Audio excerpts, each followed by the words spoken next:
Baru, Solyu Intense Stay Lip Stain. Warna intens, tahan hingga 12 jam. Beli sekarang.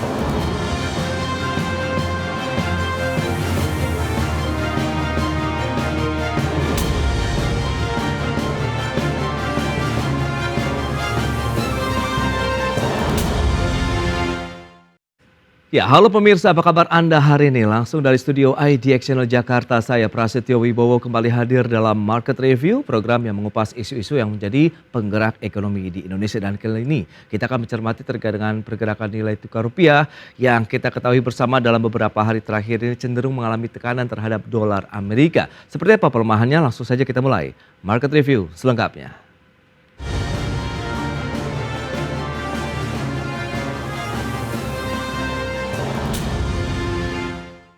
Pergerakan mata uang Garuda terhadap dolar Amerika Serikat dalam beberapa bulan terakhir cenderung melemah. Meski masih bertengger di level 15 ribuan, namun rupiah nyaris menyentuh kembali ke level 16 ribuan seperti di awal bulan Agustus lalu.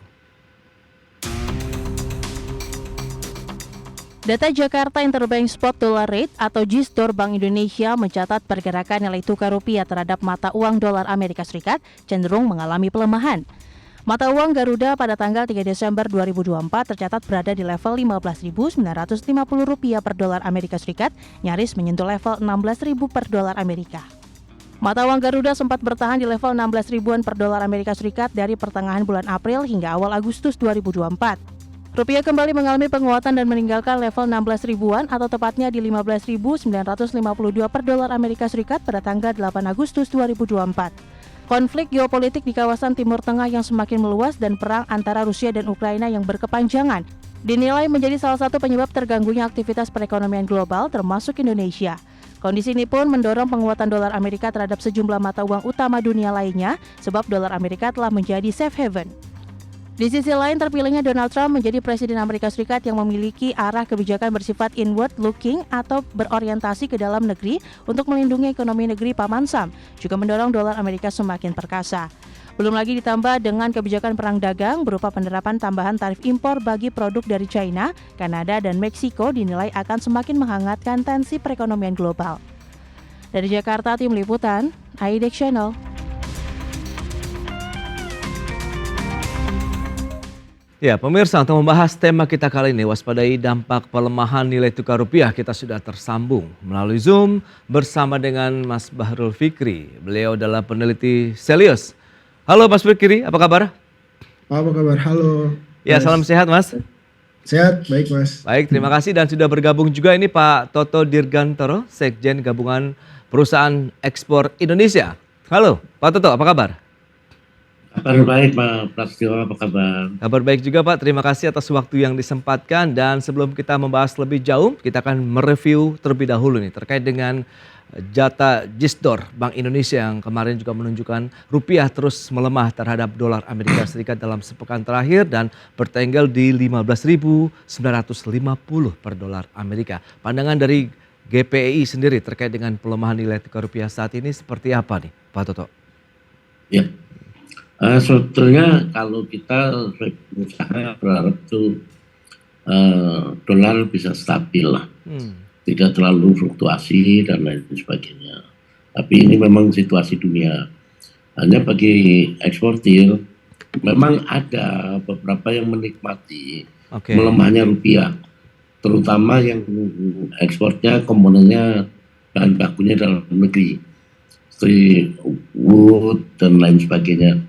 Tapi untuk manufaktur yang bahan bakunya juga impor, ini juga sebetulnya sedikit menyulitkan karena pada saat kita buka LC, pada saat kita beli bahan baku, pada saat kita berbayar, pada saat rupiah lagi melemah. Begitu barang masuk, kita produksi, pada saat jadi terjadi transaksi pembayaran, dolar rupiahnya menguat. Nah ini udah pasti kita akan rugi kurs. Jadi kadang-kadang dilema, kita bukan perusahaan falas, tapi kita ikut mengalami rugi kurs. Inilah yang sebetulnya menjadi keprihatinan kita. Baik, berarti kalau kita cermati nilai rupiah saat ini nih bagi pelaku usaha, khususnya perusahaan-perusahaan ekspor sendiri masih cukup nyaman tidak nih Pak? Ya, sebetulnya tadinya kita berharap berhitung di 15. Oke.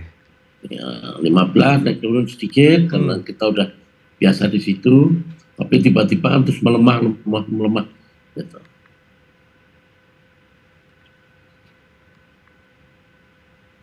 Ya, baik. Berarti memang kecenderungannya mengalami tekanan ya berarti untuk nilai tukar rupiah kita. Nah, Silio sendiri melihat bagaimana review dari Anda ini, Mas Fikri, terkait dengan pergerakan nilai tukar rupiah kita terhadap ya mata uang dolar Amerika Serikat begitu.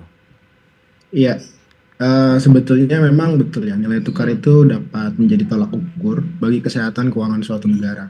Tapi memang tidak terlepas juga dari faktor-faktor yang mempengaruhinya. Tadi ya seperti ekspor impor, atau kita bisa bilang bagaimana kondisi neraca perdagangan hari ini. Kemudian inflasi di tahun depan juga nih, yang ini kemungkinan akan sangat tinggi ya karena ada kebijakan-kebijakan pungutan baru yang itu memberatkan masyarakat ya, dan juga tentunya suku bunga BI. Nah, memang dari data time series yang coba saya regresi gitu ya, sederhana saja, nilai tukar rupiah itu memang dari tahun 2018 sampai 4 Desember kemarin itu terus terdepresiasi hingga 11,37% tuh. Nah, atau dari rata-rata tahun 2018 misalkan itu di kisaran Rp14.267 ke Rp15.950 kemarin pada 4 Desember. Iya. Memang betul ya tadi ya, yang perlu dipertimbangkan adalah faktor eksternal tuh, seperti bagaimana tadi Trump yang akan melakukan kebijakan ekonomi ekspansif dan juga proteksionis. Yep. Tapi kalau kita lihat kebijakan inward looking sendiri dari Donald Trump ini ya lagi-lagi memang sempat begitu ya menghangatkan perekonomian global begitu, di mana perang dagang yang dulu sempat dilakukan kemudian terulang kembali begitu. Lantas bagaimana Anda melihat pergerakan dari mata uang global ya paling tidak termasuk rupiah terhadap dolar Amerika ke depannya nih Mas Fikri? Iya. Untuk nilai mata uang global sendiri tentunya juga akan terus ikut terdepresiasi ya. Oke. Terkecuali memang mata uang utama ya seperti euro mungkin bisa sedikit menyaingi atau mungkin sedikit bersaing ya dengan dolar gitu ya. Tapi yang perlu diingat adalah perang dagang antara Amerika Serikat dan juga China ini juga akan berdampak sangat signifikan bagi negara-negara berkembang nih. Yang itu tentunya dari mana kita melihatnya yaitu dari permintaan barang yang disupport dari negara-negara berkembang ini ke perekonomian yang ada di China, terutama Indonesia tentunya. Baik, nah Pak Toto menyikapi kondisi seperti ini dari ya teman-teman perusahaan ekspor sendiri bagaimana begitu melihat, apakah sudah diprediksikan sebelumnya begitu bahwa kemenangan Donald Trump, kemudian konflik geopolitik begitu yang semakin meluas di Timur Tengah, kemudian perang berkepanjangan Rusia Ukraina ini memang akan terus menekan mata uang rupiah kita begitu? Ya, memang kita sadar mengenai kondisi ekonomi dunia yang tidak sedang dalam baik-baik saja beberapa ini, sehingga kita juga ada beberapa rekan-rekan yang sudah menggunakan local currency. Jadi transaksi itu dengan local currency kita mulai meninggalkan US dollar.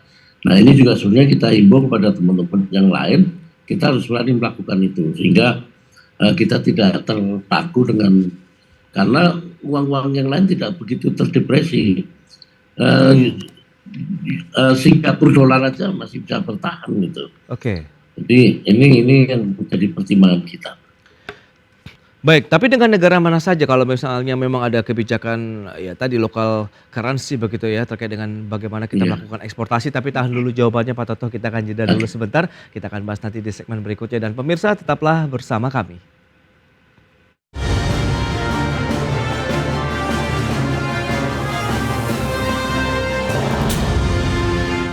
Ya, Anda masih menyaksikan Market Review. Pemirsa, berikut ini kami sampaikan data terkait dengan pergerakan nilai tukar rupiah dalam sepekan terakhir. Selengkapnya bisa Anda saksikan di layar televisi Anda.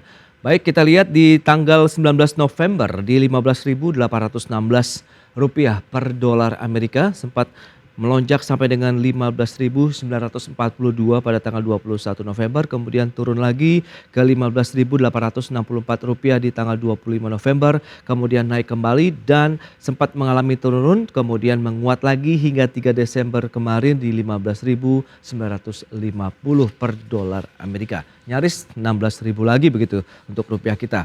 Dan selanjutnya, data PMI Manufaktur Indonesia pergerakan dari Juni sampai dengan November 2024.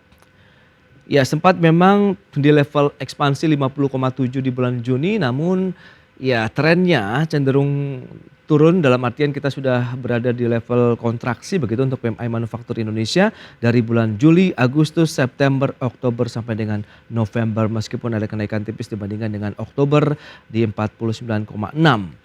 Itu dia untuk PMI Manufaktur. Kemudian kita akan cermati pertumbuhan ekonomi Indonesia.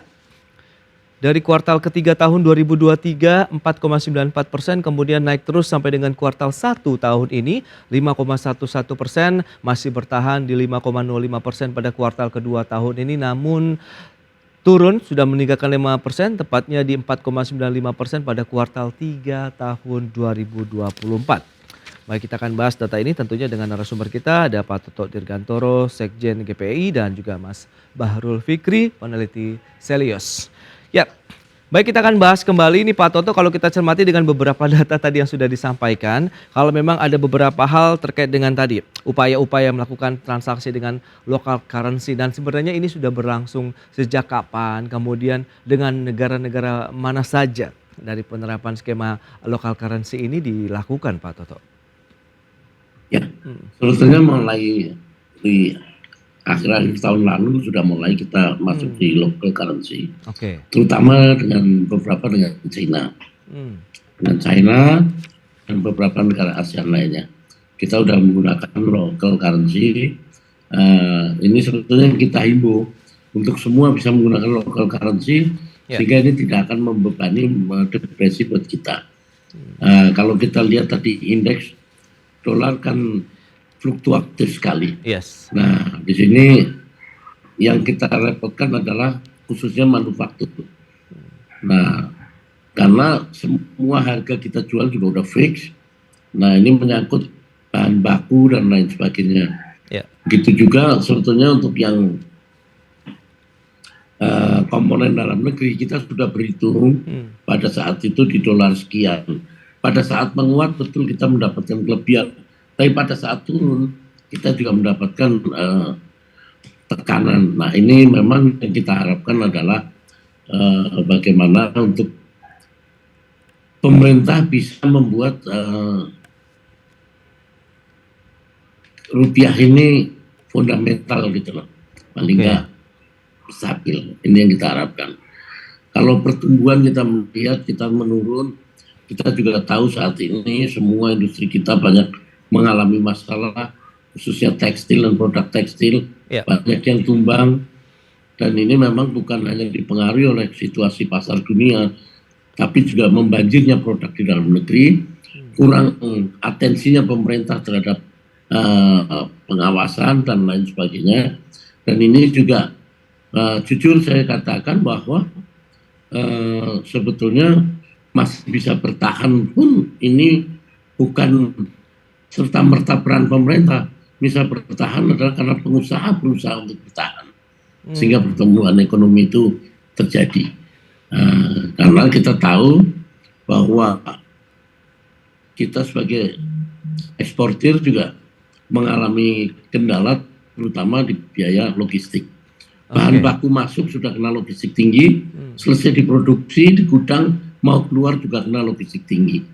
Padahal kita tahu bahwa negara-negara tetangga kita yang tidak pernah kita perhitungkan seperti Vietnam dan lain sebagainya bisa bertahan dan bisa sebagai kompetitor kuat kita menggantikan posisinya karena apa? Karena pemerintah hadir sehingga kos logistik mereka jauh di bawah Indonesia. Ini menjadi PR kita bersama sebetulnya. Oke, berarti selain dari pelemahan rupiah begitu yang diharapkan stabil begitu, tapi ternyata masih ada tantangan lainnya begitu yang cukup fundamental yang terkait dengan operasional industrinya sendiri begitu ya Pak Toto. Nah, kalau bicara mengenai dari rupiahnya sendiri, hedging ataupun lindung nilai ini menjadi salah satu pilihan atau tidak sih Pak selama ini? Ya, sebetulnya hedging bisa menjadi satu pilihan, tapi cost-nya kan mahal juga. Oh, oke. Iya. Baik ya, itu dia menjadi salah satu ya kendala tersendiri lagi begitu ya, hedging ingin dilakukan tapi ternyata biayanya juga. Nah, baik Mas Fikri, Anda melihat bagaimana dengan beragam upaya yang sudah dilakukan teman-teman pelaku usaha tadi, struggle yang sudah cukup masif dilakukan begitu untuk mencoba bertahan di tengah fluktuasi nilai tukar rupiah, belum lagi ya masalah-masalah fundamental yang masih dialami tadi, biaya logistik tinggi, kemudian bahan baku, kemudian juga mungkin ya kalau kaitannya dengan produk tekstil dan tekstil tadi adalah ancaman dari produk-produk impor juga yang masuk ke Indonesia. Berarti tantangannya dari internal dan juga luar negeri begitu nih Mas Fikri. Ya halo? Yap. Sebetulnya tadi sepakat ya sama Pak Toto ya. Karena memang betul biaya hedging itu memiliki biaya juga seperti premi option atau spread pada forward contract misalkan. Jika biaya itu juga terlalu tinggi dibandingkan dengan potensi kerugian yang diakibatkan oleh pelemahan rupiah, hedging juga menjadi kurang efektif ya. Nah, kemudian juga pertimbangannya adalah situasi makroekonomi domestik juga. Pelemahan rupiah yang disebabkan oleh faktor fundamental tadi, kemudian seperti defisit neraca transaksi berjalan juga harus diantisipasi. Atau ketidakpastian global ini juga harus disikapi ya secara preventif gitu ya. Kemudian dapat menambah tekanan dan juga kondisi ini hedging juga hanya bisa melindungi sementara sebetulnya gitu ya, tanpa mengatasi risiko struktural ya hedging juga tidak berarti apa-apa gitu. Maka dari itu sebetulnya faktor fundamental domestik ini atau perekonomian domestik ini juga harus disikapi lebih preventif oleh pemerintah seharusnya. Tapi yang menjadi menarik adalah ketika keadaan PMI kita sekarang sudah menurun drastis gitu ya. Nah, kemudian industri tekstil kita juga sedang terseok-seok, bahkan ya kita tahu ya, contohnya sudah dicontohkan tuh sama PT Sritex bahwa PT Sritex berakhir kolaps gitu ya. Nah, ini juga tidak ada upaya berarti juga dari pemerintah. Seharusnya pemerintah lebih memberikan insentif kepada dunia usaha gitu. Tapi yang terjadi adalah konsumsi rumah tangga kita juga ini menjadi suatu PR juga ya, karena masyarakat kita terus menurun nih. Yang ini juga tidak mempunyai bukan sebagai kabar baik ya buat dunia usaha gitu. Karena ketika konsumsi rumah tangga menurun, yang artinya daya beli masyarakat menurun, maka juga penjualan itu juga akan menurun di dunia usaha. Artinya usaha juga akan semakin terdepresiasi atau berkurang gitu ya. Nah, ini juga menjadi penting ke depannya bagi pemerintah untuk menimbang kembali pungutan-pungutan baru nih, seperti yang paling fundamental yaitu PPN 12% tuh. PPN 12% ini itu sangat kontras ya bagi keadaan perekonomian domestik pada hari ini. Mungkin itu. Oke. Nah, Pak Toto, lantas strategi apa yang sudah dilakukan begitu dari teman-teman eksportir dengan kondisi di dalam negeri? Ya, kita tahu juga tadi sudah Anda sampaikan bagaimana logistik, bahan baku dan lain-lain. Anda melihat masih ada prospek yang cukup cerah tidak sih pada saat kita ingin melakukan eksportasi juga nih? Ya, kalau namanya pengusaha pasti tetap pandangannya ke depan kita optimis. Tapi sebetulnya kita sadar juga bahwa banyak sekali kendala-kendala. Dan kita tahu bahwa ekspor kita itu kan cuma 20%. Soalnya kalau market dalam negeri terjaga, maka nggak ada masalah kalau kita kena hambatan ekspor. Karena di dalam negeri market cukup. Masalahnya market di dalam negeri tidak terjaga, dan dengan situasi kondisi yang ada daya beli masyarakat juga otomatis menurun. Kita tahu sekarang bahwa terjadi penurunan dari kelas menengah ke kelas bawah yang jumlahnya cukup besar. Nah, ini sangat berpengaruh. Nah, disinilah sebetulnya yang kita harapkan peran pemerintah, karena ini kan terkait dengan kebijakan-kebijakan dan lain sebagainya. Nah, jadi di sini yang kadang-kadang menjadi dilema buat kita itu. Baik, dan kita tahu juga langkah Bank Sentral dengan menahan suku bunga acuan ini yang memang menjadi domainnya Bank Sentral adalah kaitannya dengan inflasi, kemudian pergerakan nilai tukar rupiah apakah cukup efektif atau tidak, kita bahas nanti di segmen berikutnya. Dan pemirsa, kami akan segera kembali usai pariwara berikut ini.